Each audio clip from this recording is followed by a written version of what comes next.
बिस्मिल्लाहिर्रहमानिर्रहीम। अस्सलाम वालेकुम। ख़वातीन हज़रात, इस वक्त पूरी दुनिया में फैली वबा को शुरू हुए 4 महीने हो रहे हैं और कुछ खबर नहीं कि ये मजीद 4 से चलती है या इसके खात्मे के लिए कोई हतमी तारीख भी दी जा सकती है। इस किस्म की वबाई अमराज दुनिया में पहले भी फैलती रही हैं और ये वायरस अपनी नौयत का एक बेमिसाल हलाकत आफरीन वायरस है और इसके मुस्तकबिल इंसानी पर असर अंदाज होने की कोई पेशगोई नहीं की जा सकती। यही वजह है कि इस किस्म के आलमगीर स्केल पर फैलने वाले अचानक हादसे के बारे में सच्ची झूठी खबरों का एक तांता बंधा हुआ है। अनगिनत अफवाहें गर्दिश कर रही हैं और शायद आइंदा भी करती रहें। उनमें एक अफवाह ये भी थी कि यह वायरस किसी अमेरिकी लेबॉर्ट्री में तैयार किया गया था और खुद अमेरिकियों ने इसे वुहान शहर में जाकर पिंजरे से आजाद कर दिया। लेकिन यह अफवाह उस वक्त तक ही काबिल एतबार रही जब तक वुहान में इसके नाकाबिल यकीन तबाहकुन असरात मंजराम पर आते रहे। लेकिन फिर अचानक पांसा पलट गया। वुहान को तो चीन ने मुकम्मल लॉकडाउन कर दिया और उसकी खबरों पर कदगन लगा दी। लेकिन उसका दूसरा वार जब एक एशियाई मुल्क ईरान पर हुआ तो आलमी हलकों में थोड़ी सी हलचल पैदा हुई। फिर देखते ही देखते ये हलचल एक बलाए दरमा की तरह मगरब में फैलना शुरू हुई।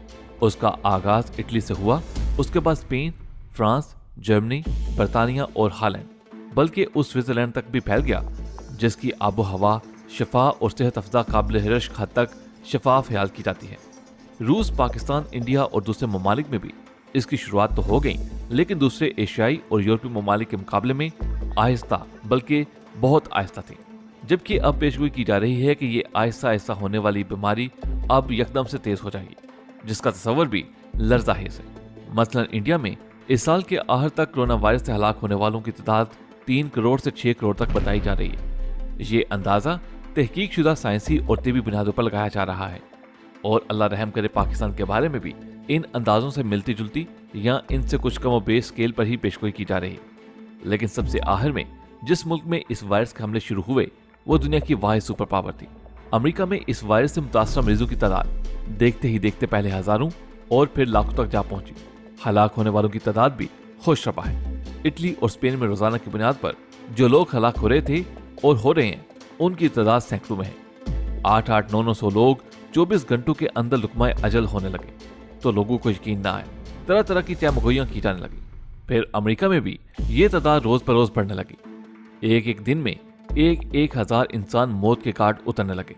तो बाज लोगों ने यही कहा कि ये तादाद अमेरिका के तूलो अर्ज में फैले हजारों शफाहानों में मुख्तलिफ अमराज से मरने वालों की तादाद है। अब अमेरिका में इस मर्ज के फैलाव का जो आलम है उसके एक एक पल की खबरें हम तक पहुंच रही हैं।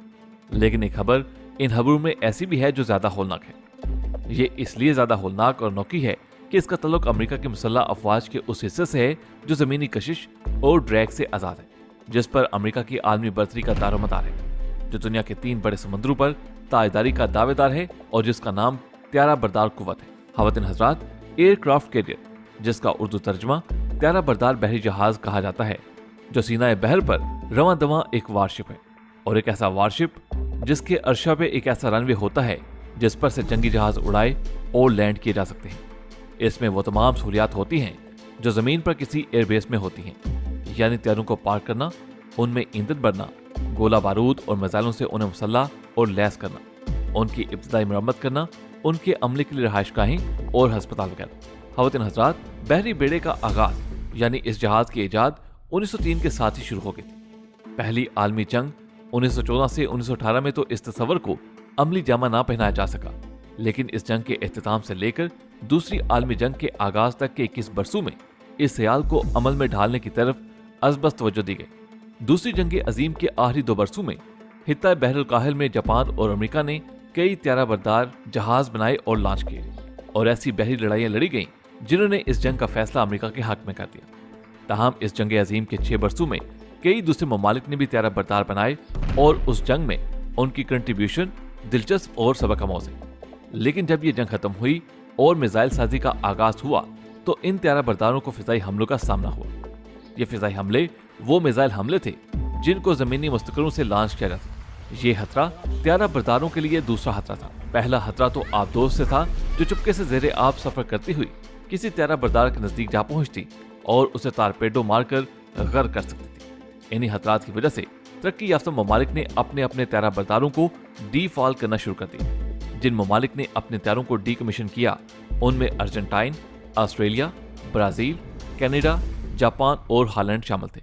पेशावराना हलकों में ये बहस बड़ी शिद्दत से चल पड़ी कि त्यारा बरदार एक बहुत महंगा हथियार है और उसको मिसाइल और आपदाओं से जो हताहत लाक हो चुके हैं उनके होते हुए इसका ना होना इसके होने से बेहतर है। बाज़ जदीद ममालिक ने अपनी बहरियाओं में इनको मौकूफ ना किया और बाकी रखा। इन मुल्कों में फ्रांस, इटली, रूस, बरतानिया और स्पेन शामिल थे। खवातीन हज़रात, त्यारा बरदार पालने का सबसे ज्यादा शौक हमारे हमसाए इंडिया को बहुत बाया। एक वक्त था कि उसके पास 3 त्यारा बरदार थे, उनमें से 2 को गैर फाल बनाया जा चुका है और एक अभी भी बाकी है। आप शायद हैरान होंगे कि जंगे अजीम दोम के बाद जिन मुल्कों ने अपने त्यारा बरदार डीकमीशन किए उनमें जापान और बरतानिया शामिल थे। जापान उस जंग का शिकस्त खुर्दा मुल्क था जिसने 20,000 त्यारा बरदारों को गैर फाल बनाया, और दूसरा फाते इत्तेहादी मुल्क बरतानिया था जिसने सिर्फ 2 त्यारा बरदार बाकी रखकर 41 को गैर फाल कर दिया।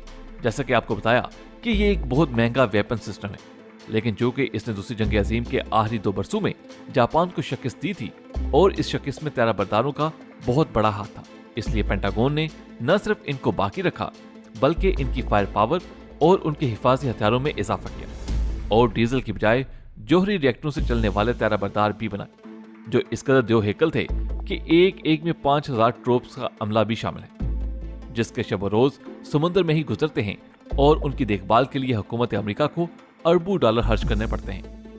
खवातीन हज़रात, आज सिर्फ और सिर्फ अमेरिका एक ऐसा मुल्क है जिसके पास 11 अदद त्यारा बरदार ग्रुप मौजूद हैं, जो बहरुल काहिल, बहरे ओकियानूस और बहरे हिंद के सीनाए आब पर रवां दवां रहते हैं।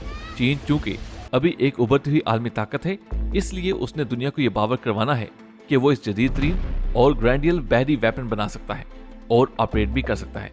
फिलहाल चीन के पास 2 त्यारा बरदार हैं जो जदीद तरीन है और उनमें स्टेट ऑफ द आर्ट बहरी वार टेक्नोलॉजी को इस्तेमाल करके अमेरिका को बता दिया है कि वो दिन दूर नहीं जब चीन के त्यारा बरदार भी दुनिया के 3 समुद्रों में दंदनाते हुए देखे जा सकेंगे। खवातीन हज़रात, अब हम आते हैं अपने असल मौजू की तरफ, जो ये है कि अमेरिका के एक बहुत बड़े त्यारा बरदार जिसका नाम रोजवेल्ट है में कोरोना की वबा फूट पड़ी है। अभी कुछ रोज पहले जब इस वारशिप के कप्तान क्रूजियर को पता चला तो उसने अपने त्यारा बरदार को बहरुल काहिल के एक जजीरे गवाम में लंगरअंदाज किया और 1000 से ज्यादा बीमार अफसरों और दूसरे मरीज अमले को गवाम के होटलों और अस्पतालों में आइसोलेशन वार्डों में मुंतकिल किया। ये जजीरा, जिसका नाम गवाम है, बहरुल काहिल के बड़े बड़े जजायर पर मुश्तमिल है, जिसका तूल 30 मील और अर्ज 10 मील है और यहाँ अमेरिका का एक फिजाई और बहरी मुस्तकर भी है, यानी बेस है। इस जजीरे की तारीख और उसका जोग्राफिया बहुत दिलचस्प है। बहरहाल इस त्यारा बरदार के कैप्टन क्रूजियर ने हुकाम बाला को 4 सफ़ात पर मुश्तमिल एक खत लिखा, जिसमें कहा कि जब तक इस वारशिप से 3000 मजीद अमले को नहीं निकाल जाता तब तक इस शिप के ऑपरेशनों और उसके जिम्मे लगाए गए जंगी फ्राइज की वजह आवरी की कोई जमानत नहीं दी जा सकती। इसलिए अमरीकी बहरिए को जल्द अज जल्द मतलूबा इक़दाम उठाने की जरूरत है। क्रूजियर का यह हद किसी न किसी तरह लीक होकर मंजराम पर आ गया और वारशिप के अमले के 4000 अफसरों और जवानों के लवाहकीन ने आसमान सर पर उठा लिया कि उनका क्या बनेगा। अमेरिका में ताज़ा तरीन अदाद-ओ-शुमार के मुताबिक इस वायरस से 6000 से ज्यादा अमरीकी मौत का शिकार हो चुके हैं। अमरीकी वज़ारत दिफा को अब यह हता लाहक हो चुका कि अगर इस एक त्यारा बरदार रोजवेल्ट पर कोरोना की वबा फूट सकती है और हजारों अफराद उसकी जद में आकर नाकारा हो सकते हैं, तो अमरीकी नेवी के दूसरे 10 त्यारा बरदार जहाजों के हमले का क्या बनेगा? क्या उन पर भी यह वायरस हमलावर होगा? क्या उनके अफसरों और जवानों को भी जहाज खाली करने पड़ेंगे? उन वारशिप्स को वायरस से पाक करने का ऑपरेशन कितना बड़ा चैलेंज होगा? उसके अंदर रखे हुए हथियारों और दूसरे जरूरी सामान को किस तरह कारगर बनाया जा सकेगा? और उनके जोहरी रिएक्टर को रवां दवां रखने और उसकी देखभाल के लिए जो कम से कम अमला दरकार होगा वो कहां से आएगा? कुछ अमेरिकी थिंक टैंक तो ये भी पूछ रहे हैं कि अगर नेवी में वबा फूट सकता है तो बाकी 3 सर्विसेज आर्मी, एयरफोर्स और मैरियन में क्यों नहीं फूट सकता? और अगर ऐसा हो गया तो अमेरिका के समुद्र पार अफवाज जो मुख्तलिफ ममालिक में सफबंदी कर रखी गई हैं और अलावा अजीज अंदरून मुल्क जो मिलिट्री तैनात है, उसका अंजाम क्या होगा? अमेरिकी अफवाज में हर सर्विस का एक वजीर भी होता है। अमेरिकी बहरिया के वजीर थॉमस ने रोजवेल्ट के कप्तान को सिलसिला कमांड की पैरवी करने का इल्जाम लगाते हुए कमांड से फौरी तौर पर बर्तरफ कर दिया है। उसका कहना है कि उसे सबसे पहले मुझे मुतल्ला करना चाहिए था। कैप्टन क्रूजियर अब अपने त्यारा बरदार की कमांड छोड़ चुका है, लेकिन उसके 5000 अफराद पर मुश्तमिल अमले ने अपने कप्तान को हीरो का दर्जा दे दिया है और उसे रुखसत करते हुए उन हजारों लश्करियों ने अपने कमांडो को जबरदस्त खराज अकीदत पेश किया है। क्रूजियर को सीख करने के इस फैसले को अमेरिकी ऑपोजिशन ने एक सियासी इशू बना दिया है। डेमोक्रेटिक पार्टी के रहनुमाओं ने सदर ट्रंप पर सख्त तनकीद की है और उन्हें आड़े हाथों लेकर मुतालबा किया है कि क्रूजेयर को सीक करने के बजाय मूडली को सीक किया जाए कि क्रूजेयर ने तो अपने अमले की जानों की हिफाजत की और किसी भी वारशिप पर अगर सबसे ज्यादा कोई कीमती असासा होता है तो वो उसका अमला होता है। क्रूजेयर ने इस असासे को बचाया है, लिहाजा उसको वापस रोजवेल्ट की कमांड दी जाए और अमेरिकी नेवी के दूसरे 13 बरदारों की हैर मनाई जाए। ख़वातीन हज़रात, आज की वीडियो में बस इतना ही। वीडियो पसंद आने की सूरत में इसे लाइक करते हुए फेसबुक और व्हाट्सएप पे जरूर शेयर कीजिएगा। आपसे मुलाकात होगी अगली वीडियो में, तब तक अपना बहुत सा ख्याल रखिएगा। अल्लाह हाफिज।